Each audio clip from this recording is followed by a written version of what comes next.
An individual which we're going to meet in this video has had a 20-year dream as a Newcastle United fan of actually wanting to build St James's Park out of glass.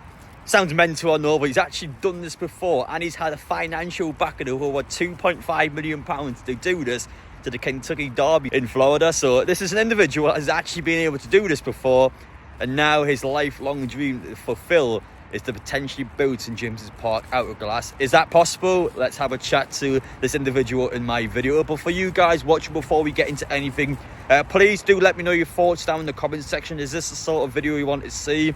An individual story where it's a Newcastle United fan telling us their story, but of course it has elements of St James's Park and elements of Newcastle United goes into it. So I felt like it was an interesting video to make. I felt like it was a good topic to discuss. So let's... Actually, you know what? Enough about me. Let's just get over there now and let's show you everything we have to offer.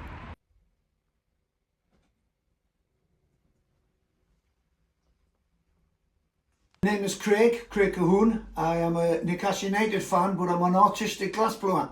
And I've travelled the world making glass sculptures of entire stadiums. I came back to the UK in 2007 to follow my desire to do the stadium in glass. But in the meantime, I've made all these black and white sculptures. There's my Newcastle United Supporters Club shop. That was made in 1980 when I joined the away fans. I was 16.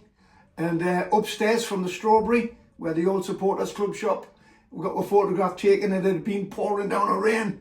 Yeah, there you go. My first game at Newcastle was in the late 60s, 1969, the first cup winning team. My dad took me. I was only 6 or 7, and my brother was 7 or 8, and we've been going ever since.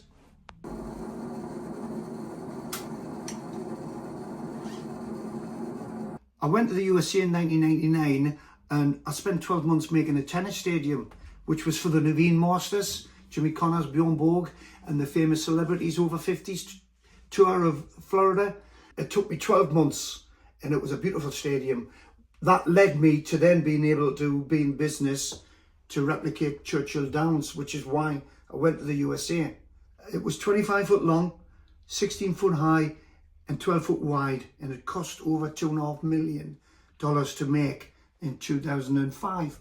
It was unveiled to a national audience in the USA, and it's to date my proudest achievement. Obviously, my desire to do the stadium is getting stronger every day since then. Back in 2007, when my good friend John Gibson, the reporter in Newcastle, everybody knows John, done a one-to-one on me, which was great, talking about my career as a young footballer and then finding glass blowing. And John covered my desire to fulfill making St James's Park in glass.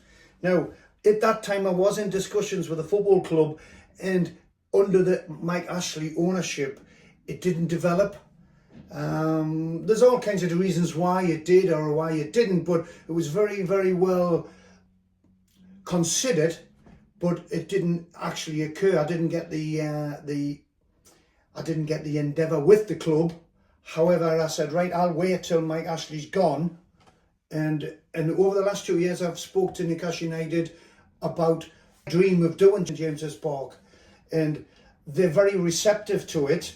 And they've asked me to be patient. Over the years, even though I've predominantly attacked the market of doing sporting sculptures, famous sporting sculptures from every sport, not just football, I've always favoured doing the football sculptures, no doubt. The most recent one that I've made here is these two, which is Newcastle United 3 centre forwards, the magnificent statue outside the Strawberry again, Jackie Milbourne kicking the ball, my hero, Super Mac.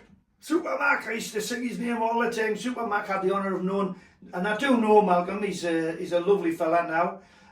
And then Sir Al, Big Alan, fantastic. His pose and capturing the poses, mainly the way of capturing the pose to capture the sporting image.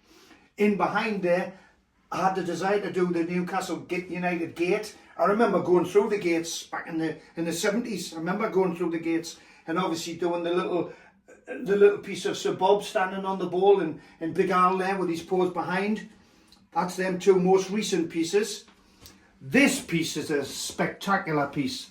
I was commissioned from the foundation Bobby Robson's foundation in 2007, after I'd been back from the States. It only me back a couple of weeks, and I was commissioned of the foundation for the night of all nights, and it was the three sirs, Sir Bobby Robson, Sir Alex Ferguson, and Sir Bobby Charlton, and the three of them signed. You can see their signatures with me engraving gun that they put on.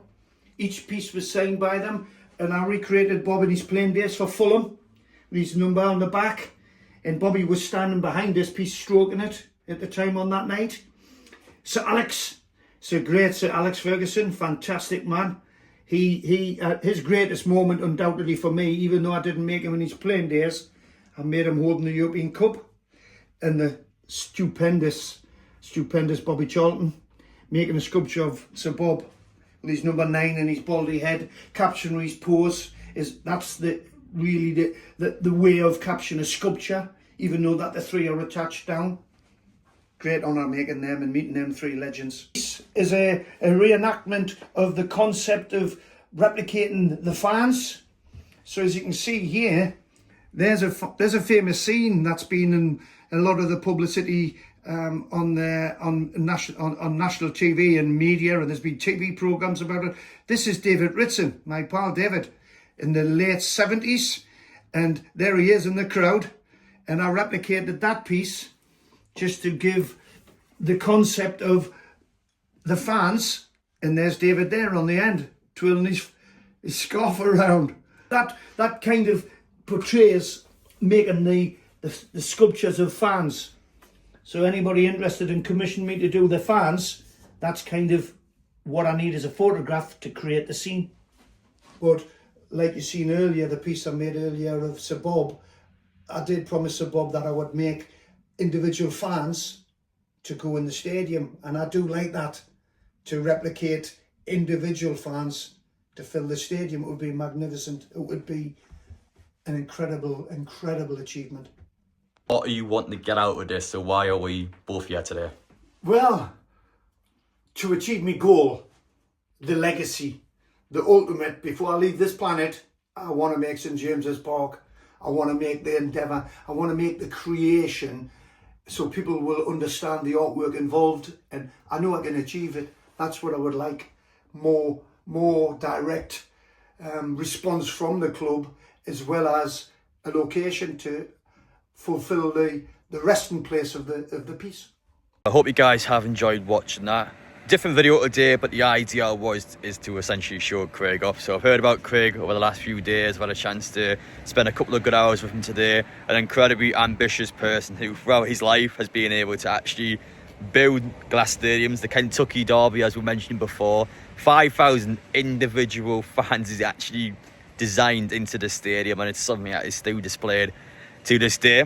And his life ambition, and it's something that he's attempted to do over the past 20 years with the evidential proof from 2007, is to actually build a glass replica of St James's Park.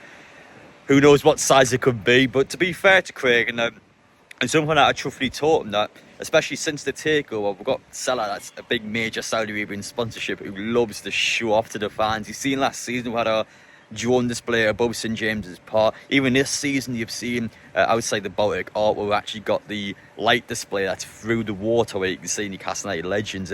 Salah loves to just promote one of a kind things that we've never seen before in Newcastle, and that's something in there where it's a genuine fan. I've spoke to him, he's someone that's quite authentic. He comes across well, he loves Newcastle United through and through. He's been for the legends throughout the years, and someone that just wants the opportunity to be able to do something like that. So the purpose of my video is to show more. If you guys have got any grievances or anything you want to mention to me about future videos like this, but I want to make it clear and obvious, this isn't a promotional video. I haven't been paid, or haven't been given anything to basically do this video. I've just been asked would I like to come in and potentially interview Craig. I've heard this story, I thought it was interesting, and I feel like for you guys it's something that's going to be fascinating to hear about. So let me know your thoughts down below. We're going to link Craig's page in the description, so if you guys actually want to potentially go in and see Craig, or just to see what sort of glass sculptures you like to get done yourself. But other than that, I literally just came down to make a Newcastle United video, so please do let me know your thoughts down below. Is this something you enjoy? An ambitious lifelong plan from Craig. So let's see over the next few years, is this something that's actually going to happen, or is this something that is just going to be a dream of Craig's? But no, he's done very well for himself. He's an honest bloke. He comes across quite well, and I wish him all the best. But I do hope you guys enjoy watching. Let me know your thoughts down below. What do you think about that? Do you think that's interesting? But what are your thoughts? I'd love to hear your opinions on this. Take care though, and we'll see you in the next one.